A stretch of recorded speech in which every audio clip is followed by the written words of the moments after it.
युद्ध भूमि में अर्जुन को कहना पड़ा, हे कृष्ण, मैं आपका शिष्य हूँ, शरणागत हूँ, आप मुझे कृपापूर्वक ज्ञान प्रदान कीजिए। तो भगवान श्री कृष्ण, अर्जुन जानते हैं कि श्री कृष्ण भगवान है, तो उनको डायरेक्ट बोलना चाहिए कि हे भगवान, आप मुझे ज्ञान प्रदान कीजिए। नहीं, भगवान डायरेक्ट ज्ञान प्रदान नहीं करते हैं, भगवान गुरु के माध्यम से ही प्राप्त होते हैं। जीव को कभी भगवान मिलता है तो पहला मिलन जीव के साथ, मनुष्य के साथ भगवान का जो होते हैं वो गुरु के माध्यम से होता है। इसीलिए तो अर्जुन कह रहा है कि शिष्यस्ते अहम शादि माम ताम प्रपन्नम, भगवद गीता की 2 अध्याय की 7 नंबर श्लोक। भगवद गीता में एक जगह पे और कहता है कि तद्विद्धि प्रणिपातेन परिप्रश्न सेवया उपदेक्षन्ति ते ज्ञानम ज्ञानिना तत्दर्शिना। जाओ, विनम्र भाव से गुरु के पास जाओ और गुरु जी की सेवा करो, उनकी सेवा के द्वारा उनका संतुष्ट करो, तब तत्वदर्शी महापुरुष संतुष्ट होके आपको तत्व ज्ञान उपदेश करेंगे। भगवान श्री कृष्ण बोल सकते थे ना कि आओ मेरे पास, मैं तुमको ज्ञान प्रदान, ना, तत्वदर्शी महापुरुष के पास जाओ, वही आपको ज्ञान। श्वेताश्वतर उपनिषद में कहते हैं, यस्य देवे परा भक्ति यथा देवे तथा गुरु। गुरु यस्य देवे परा भक्ति तथा देवे तथा। जिस प्रकार आप ब्रह्म की उपासना करते हैं, जिस प्रकार आप श्री कृष्ण की उपासना करते हैं, उसी प्रकार ही आप गुरु की उपासना करिए, ये वेद कहते हैं।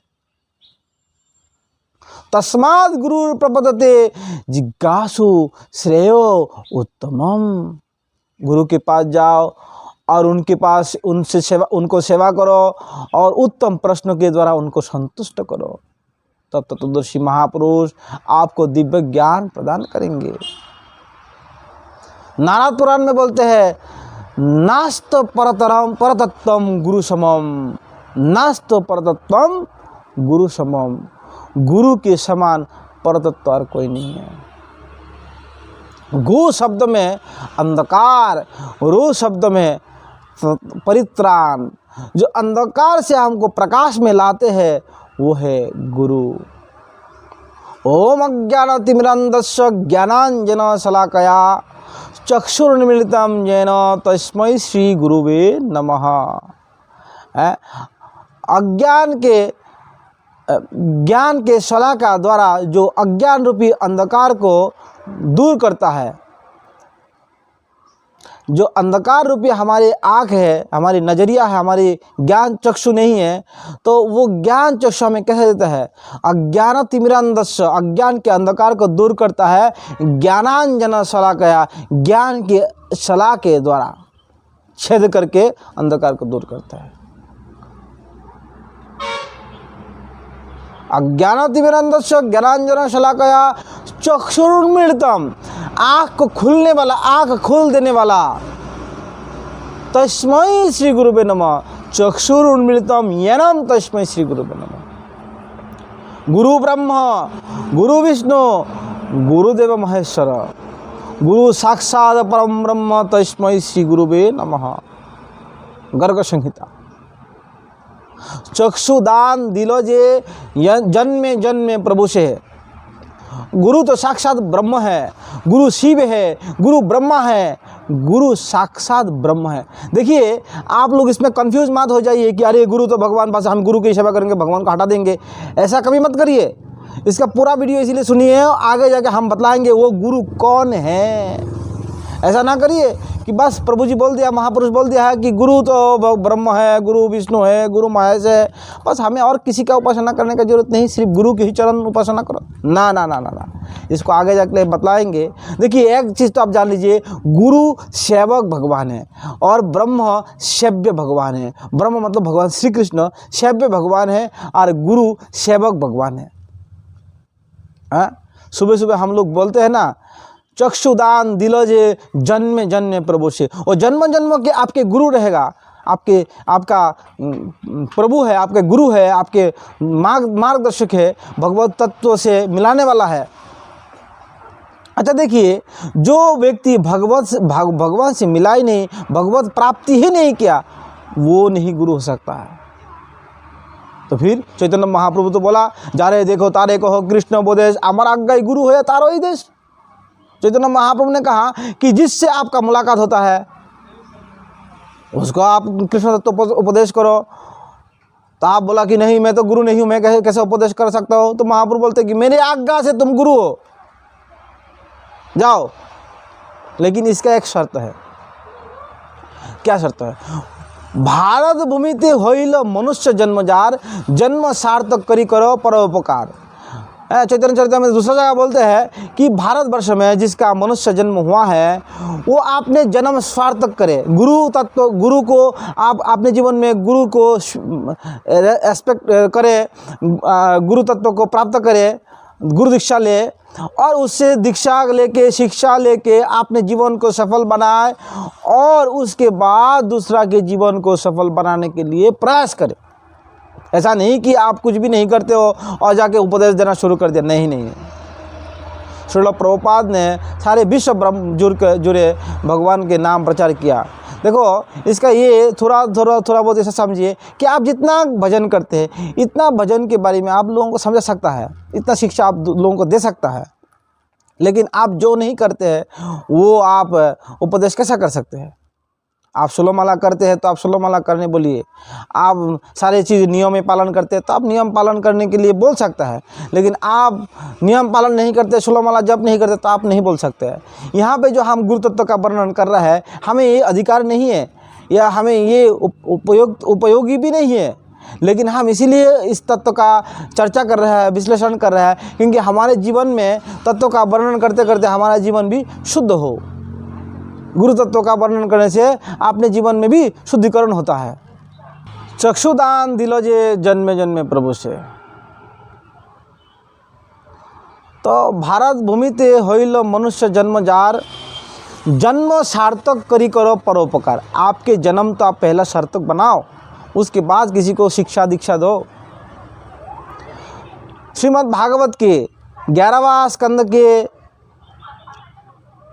29 अध्याय के 6 नंबर श्लोक में बोलते हैं, नैव पजंतोपचितिम कवयस्तवेश ब्रह्मायो सापि कृतमिद्वमुदा स्मरन्ति यंतर्बहिं तरणवृताम अशुभम विदुन्नन आचार्यम चित्तवपुषा सगतिम बेनक्ति। आचार्य के बारे में कौन बोल सकते हैं? गुरु के बारे में कौन बोल सकते हैं? बोलते हैं ब्रह्मा के ऐसा आयु प्राप्त करके भी आप अगर व्यास को भी बांध करके जिंदगी भर उनके गुरु की महिमा रचना करते जाओ तो भी आप गुरु की महिमा का पार नहीं कर सकते हो। और वो गुरु दो प्रकार में आपको मिलता है, एक तो बाहरी महात्मा के रूप में मिलते हैं और दूसरा चित्त में परमात्मा रूप में आपके पास गुरु है। आचार्य माम विजान्यात्मा अवमन्नत करहिचित न मर्ता बुद्ध श्वेते सर्वदेवमय गुरु। गुरु सर्वदेवमय है, गुरु के हृदय में समस्त देवता निवास करते हैं। गुरु भगवत तत्व है, इसीलिए मनुष्य की तरह उनको देखने में लगते हैं, खाना पीना करते हैं, वो सब कुछ मनुष्य की तरह चलते हैं। लेकिन फिर भी ईर्ष्या के बस में आकर के उनके साथ मनुष्य बुद्धि मत करे तो नाम अपराध हो जाएगा। नाम अपराध हुआ तो आपके भजन 0/100। आप जितना भजन किया वो सब गया और ऊपर से यमराज के डंडा खाने के लिए तैयार हो जाइए। इसीलिए गुरु तत्व का किसी प्रकार का उनकी अनादर नहीं होना चाहिए। शास्त्र में बहुत कथा है। दुर्वासा के चरणों में अपराध करने से इंद्र को बहुत कष्ट भोगना पड़ा। दुर्वासा जी एक माला पहनाया था, तो आप कथा जानते हैं भागवत में, उसमें हम नहीं जाएंगे। लेकिन उस माला का तिरस्कार करने से गुरु तत्व का तिरस्कार हुआ और उसको श्रीहीन होना पड़ा। इसी प्रकार एक बार बृहस्पति के चरणों में बृहस्पति को अनादर किया इंद्र ने, उसके कारण बृहस्पति के अनादर करने से इंद्र को भी बहुत दुख भोगना पड़ा। तो गुरु अति महत्वपूर्ण एक तत्व है जिसका पार कोई नहीं पा सकता है। गुरु तत्व तो भगवान स्वयं भी पूर्णतया वर्णन नहीं कर सकते हैं, क्योंकि भगवान के सारे चीज़ अनलिमिटेड होता है। गुरु भी अनलिमिटेड है, गुरु तत्व भी अनलिमिटेड है। तो हम जो चर्चा कर रहे हैं अपने शुद्धिकरण के लिए, इसका इतना आप समझिए कि नास्ति परतत्तम गुरु समम। गुरु के समान परतत्व और कोई नहीं है। नारद पुराण में बोलता है कि गुरु के समान परम तत्व संसार में कुछ भी नहीं है। तो गुरु एक महिमान्वित विषय है। ये फैशन नहीं है कि गुरु ले लो, गुरु ले लो, गुरु किसी को भी गुरु बना लो। गुरु कौन है? भगवत प्राप्ति महापुरुष ही गुरु है। वो भगवत प्राप्ति महापुरुष का हम कैसा पहचाने? तो श्रील विश्वनाथ चक्रवर्ती ठाकुर 8 श्लोक रचना किया, 8 श्लोक रचना किया जिसमें संपूर्ण गुरु तत्व का वर्णन है। इसको बोलते हैं गुरुवाष्टकम। सुबह मंगलारती डेली इस्कॉन में इस मंगलारती गाया जाते हैं। संसार दावा नल लीलोक त्राणय कारण घना घनतम प्राप्त कल्याण गुणार्णवश्य बंदी गुरु श्री चरणारविंदम। देखिए पहला श्लोक से 4 नंबर श्लोक तक जो है गुरु के बाहरी परिचय है। गुरु कैसा होना चाहिए, बाहरी परिचय, जैसा कि संसार दावानल से शुरू करके संसार दावानल, अर्थात संसार दावानल में जो लोग धधकता है, जल रहा है, उस जलने वाला, उस कष्ट भोग करने वाला जीवों को कृष्ण के चरणों में लाने के लिए उनके ऊपर कृपा करना, उनके पास जाना, उनको कृष्ण के बारे में समझा करके लाना, ये एक। फिर 2 नंबर श्लोक बोलते हैं महाप्रभु कीर्तन नित्य गीत वादित्र मादन मनुष्य रचन रोमांच कंपा स्वतरंग भाजो वंदे गुरु श्री चरणारविंदम। महाप्रभु के कीर्तन में, नित्य में, गीत में अति आनंद लेते हैं, हर पद पद में आनंद आस्वादन करते हैं। महाप्रभु कीर्तन क्या है? हरे कृष्ण कृष्ण कृष्ण हरे हरे, हरे राम राम राम हरे हरे, उस कीर्तन करते हैं, नित्य कीर्तन करते हैं, वाद्य के द्वारा भगवान के आनंद प्रदान करते हैं। ये भी गुरु है।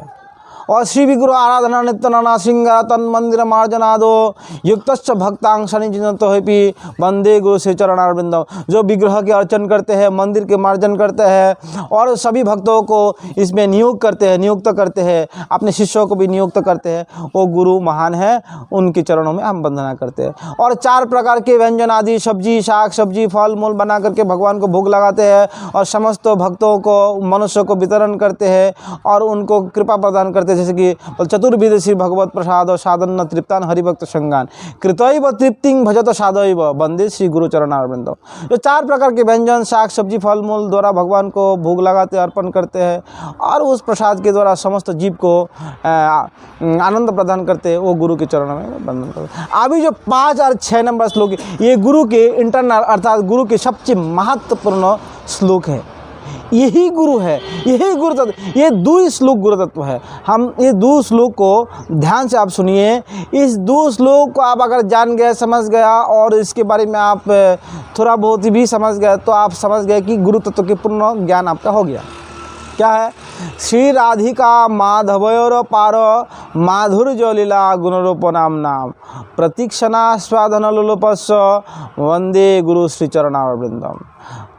राधा माधव के माधुर्यमय नाम, रूप, गुण, लीला में और नाम में जिसके मन अति गहराई से आकृष्ट है और प्रत्येक क्षण इसको आस्वादन करने के लिए लुलुपित है, लालसायित है, एंजाइटी है, उनके चरणों में वंदन कर। देखिए बाहरी जो 4 श्लोक मैंने बोला वो तो बाहर के तरफ से आते हैं, इसके आप सिम्टम साधारण भक्तों में भी आप पा सकता है और महापुरुषों में भी आप देख सकता है। लेकिन जो अंदर का 2 श्लोक है ये सिर्फ और सिर्फ महापुरुष, भगवत तत्व, भगवत प्राप्ति महापुरुषों में ही आप देखेंगे। क्या है?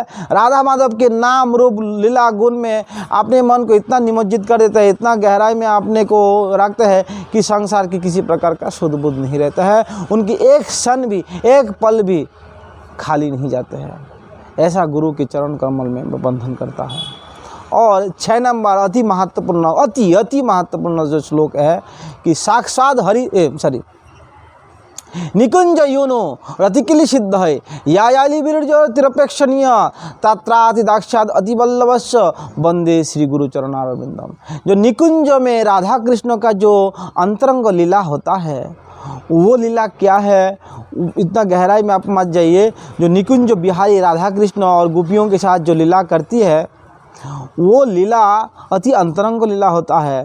राधा कृष्ण के शयन लीला, हास्य परिहास लीला, और उस लीला में गुरु मंजरी तत्व के रूप में आपने को मंजरी तत्व में पाते हैं, और उस मंजरी रूप में गुरु की राधा कृष्ण के आनंद विधान करते हैं। अभी मंजरी तत्व क्या है वो आप दूसरा एपिसोड में जान लीजिए।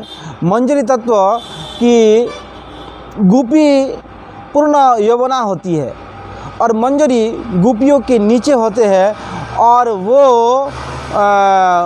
उनका जो यौवन है पूर्णतया खिलते नहीं, वो 14 से नीचे की उम्र होता है। मंजरी तत्व ऐसा तत्व है जहाँ पे कभी कभी गोपियाँ भी प्रवेश नहीं कर पाते, जैसे कि राधा कृष्ण के शयन लीला और हास्य परिहास बहुत सारी लीला है जहाँ पे गोपियाँ बाहर से ही राधा कृष्ण की सेवा करती है, कुंजों के झाग के सेवा कर, जैसा कि पत्ता हटा करके भगवान का राधा कृष्ण का सेवा का दर्शन करते, लीला का दर्शन करते, लेकिन उस वहाँ पे मंजरी तत्व प्रवेश कर लेता है, क्योंकि मंजरी तत्व बहुत छोटी होती है और राधा कृष्ण के बहुत लाडली होती है, इसीलिए वहाँ पे उन लोगों का एंट्री है। मंजरी तत्व गोपी तत्व की नीचे अंडर गाइड में रहता है। गोपी कौन है? 8 प्रधान गोपी है, ललिता, विशाखा, चंपकलता, इंदुलेखा, सुदेवी, रंगदेवी, तुंगविद्या, चित्रा, ये सब सखिया जो है प्रधान मुख्य सखी है। इन ललिता के अंडर गाइड में रूप मंजरी, रति मंजरी, अनंग मंजरी, लवंग मंजरी, कस्तूरी मंजरी, तुलसी मंजरी आदि बहुत सारे मंजरी रहती है।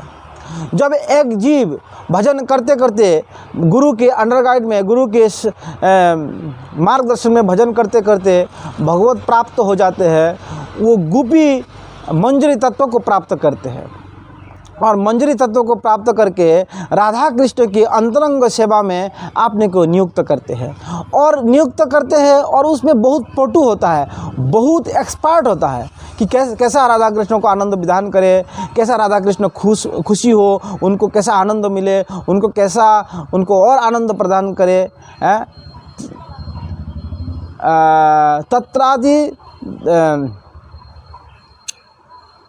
तत्रादि दाक्षाद अति वल्लभस्य, और राधा कृष्ण के अति प्रिय भी होता है।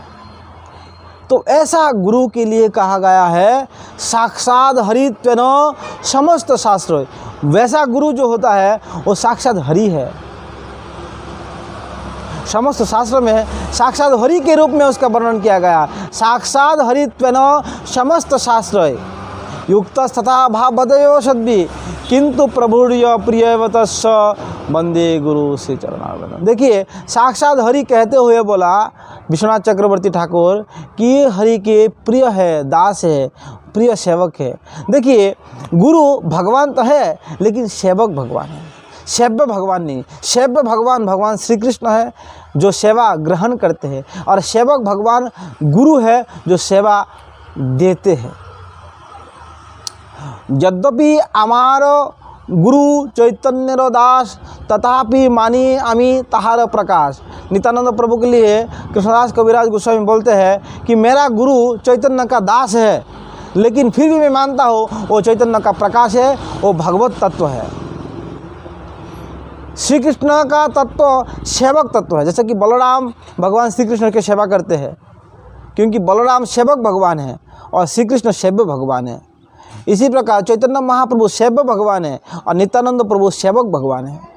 इसी प्रकार श्री कृष्ण सेव्य भगवान है और नित्यानंद के अंश जो है गुरु, वो सेवक भगवान है। गुरु मतलब महात्मा जब भगवत प्राप्त कर लेता है, भगवत प्राप्त करने से वो भगवान के बराबर हो जाता है। जैसा कि लोहा को आप अग्नि में डालेंगे तो लोहा भी अग्नित्व को प्राप्त कर लेता है।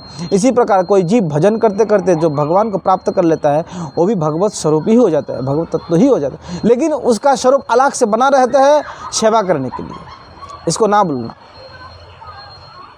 तो ये गुरु तत्व श्री विश्वनाथ चक्रवर्ती ठाकुर 2 शब्दों में 2 श्लोक के द्वारा गुरु तत्व की महिमा पूर्णतः वर्णन कर लिया, जिसके परे और कुछ है ही नहीं। मैंने शुरुआत में कहा था कि गुरु तत्व का वर्णन कोई नहीं कर सकता है, लेकिन यहाँ पे विश्वनाथ चक्रवर्ती जिस प्रकार गुरु तत्व का वर्णन किया 2 श्लोक के द्वारा, आप गुरुवाष्टकम में जाइए और 2 श्लोक का मनन कीजिए। यही 2 श्लोक जो है गुरु तत्व की सीमा है। मैंने कहा गुरु तत्व का सीमा कोई नहीं पा सकता है, लेकिन यही सीमा है, यही सीमा उसका परे और कुछ नहीं। क्या है? जो निकुंज बिहारी की सेवा में आपने को निमज्जित कर दिया और उन सेवा में अत्यंत तो एक्सपर्ट हो गया, पटु है, राधा कृष्ण की लाडली है, वही गुरु है। अभी देखिए, जो राधा कृष्ण की लिप्त लीला में आपने को प्रवेश नहीं कराया, वो आपको कैसा प्रवेश करा सकता है? अभी इस प्रकार हम भाव के अंतर में गुरु का भी थोड़ा बहुत ऐसा देख सकते हैं। जो माधुर्य प्रेम आस्वादन करने के लिए लालायित है, वो गुरु, वो माधुर्य भाव वाले गुरु के पास ही जाए। जो ऐश्वर्य भाव वाले गुरु, वो उनको ऐश्वर्य ज्ञान ही प्रदान करेंगे, उनको वो माधुर्य ज्ञान नहीं प्रदान कर सकता है। इसीलिए चैतन्य महाप्रभु ने बोला, आराध्य भगवान ब्रजेशु तनय तद्धाम वृंदावन रम्या काचिद उपासना ब्रजबधू वर्गेन या कल्पिता श्रीमद्भागवतम अमलो पुराण प्रेमापमार्थ महान। श्री चैतन्य महाप्रभु मतमिदम। ये मत महाप्रभु का क्या मत है? महाप्रभु बोलता है कि देखिए, आराध्य भगवान ब्रज के तनय, ब्रज के संतान वो कौन है? वो नंद महाराज के पुत्र श्री कृष्ण है। उनके धाम कहाँ है? उनके धाम वृंदावन है। उनको कैसा भजन करना चाहिए? जो गोपियों ने जिस प्रकार भजन किया है, वो किसका मत है? वो महाप्रभु गौरांग देव का मत है। इसका आदर करना चाहिए, दूसरा का आदर नहीं करना चाहिए। हमारे गौरीय वैष्णव का यही सिद्धांत है। अगर कोई राम कृष्ण आदि में भी निष्ठा रखते हैं और उस प्रकार ऐश्वर्यमय भजन करने वाला गुरु महात्मा के पास जाते हैं, तो उनको ऐश्वर्य ज्ञान से वो गुरु को मिला है, वो फिर निकुंज बिहारी के सेवा में नहीं जा सकता है। फिर तो वो ऐश्वर्यमय लक्ष्मी नारायण के रुक्मिणी कृष्ण की सेवा में जाएंगे। तो उस प्रकार अगर आपका यह है तो आप वहाँ जाइए। लेकिन हमारी जो गौरीय संप्रदाय की जो परंपरा है, हम महाप्रभु के अनुयायी है, इसीलिए हमें तो मंजरी तत्व ही प्राप्त करना है, अपने को मंजरी स्वरूप ही प्राप्त करना है।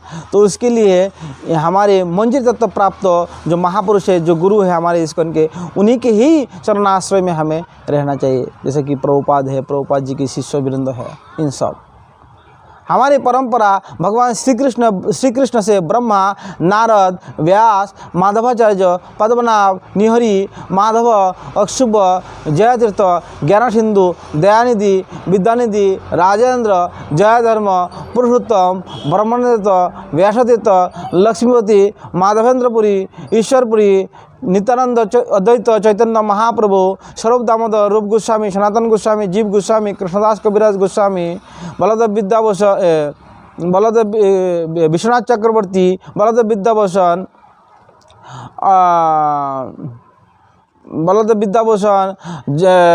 जगन्नाथ बाबा जी महाराज और भक्ति विनोद ठाकुर, गौरकिशोर बाबा जी महाराज, भक्ति सिद्धांत सरस्वती और श्रील अभय चरणारविंद भक्ति प्रदान स्वामी प्रभुपाद इस्कॉन के प्रतिष्ठाता आचार्य। ये हमारा गौरीय संप्रदाय के परंपरा, इस्कॉन की परंपरा। इस परंपरा में हम लोग है। ये श्रीमद् भगवद गीता के फर्स्ट पेज में आपको पन्ना में जो आप शुरू में ही आपको मिलेगा, ये सारे नाम क्रम से दिया गया है, आप वहाँ पे देख लीजिए। तो हमारी ये परंपरा है। तो उसी परंपरा में जो रहेंगे हमारे, खास करके महाप्रभु के नीचे बाद में जो परंपरा शुरू हुई है, स्वरूप दामोदर रूप गोस्वामी, ये हमारे प्रधान गुरु हैं जो मंजरी तत्व है। मंजरी तत्व प्राप्त करने के लिए उन्हीं महापुरुष के चरणाश्रय में ही रहना पड़ेगा। वर्तमान जो इस्कॉन की गुरुवृंद है वो सभी मंजरी तत्व है। मंजरी तत्व प्राप्त करने के लिए हरे कृष्णा कृष्ण कृष्ण हरे हरे, हरे राम राम राम हरे हरे, इसी को जपिए। गुरु यही मंत्र देता है, क्योंकि ये मंत्र गोलोक का प्रेम धन है। तो गोलोक का प्रेम धन आपको गोलोक ही देगा, और गोलोक में सारे मंजरी है, गोपियाँ हैं, तो वहाँ पे जो है वही आपका प्राप्त होने वाला है। अगर आप उसमें भी आप कोई सखा भाव से भी भगवान की आराधना करते हैं और कोई माता पिता के रूप में भी आराधना करते हैं, कोई दास के रूप में भी आराधना कर सकता है। माधुर्य में भी 4 प्रकार के कैटेगरी है, उसमें आप कर सकता है। अभी भाव के स्तर पे जब तक कोई जीव भजन करके नहीं प्रवेश करते हैं, आदो श्रद्धा, साधु संग, अनर्थ निवृत्ति, निष्ठा, रुचि, आसक्ति, प्रेम, भाव, तो भाव के स्तर पे जब तक कोई साधक नहीं जाते हैं, अपने को नहीं पहुंचा पाते हैं, वो गुरु नहीं हो सकता। वो साधारण गुरु हो सकता है, जैसे कि जा रहे देखो तारे कहो कृष्णोपदेश, ठीक है, थोड़ा बहुत कृष्ण के बारे में बतला दो, लेकिन वो महापुरुष आपको मंजूरी तत्व दे नहीं सकता है। मंजूरी तत्व क्या है वो समझा नहीं सकते, वो स्वरूप को प्रदान नहीं, क्योंकि वो खुद ही स्वरूप में प्रतिष्ठित नहीं है, तो आपको कैसे स्वरूप में प्रतिष्ठित करेंगे।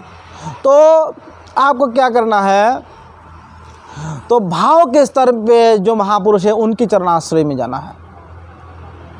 तो भाव से माधुर्य प्रेम का, माधुर्य रस का और एक स्टेज शुरू होता है। रति, प्रेम, स्नेह, मान, प्रणय, राग, अनुराग, भाव, महाभाव। वो भाव में भी 9 प्रकार का स्तर है, जो भाव, रति भाव, स्नेह भाव, प्रेम भाव, राग भाव, अनुराग भाव, महाभाव, ये भाव वाला। तो ये स्तर का बहुत अंतिम स्थिति जो है बहुत उच्च है। तो एटलीस्ट जो महापुरुष गुरु बनते हैं या महात्मा उपाधि प्राप्त करते हैं, उनको कम से कम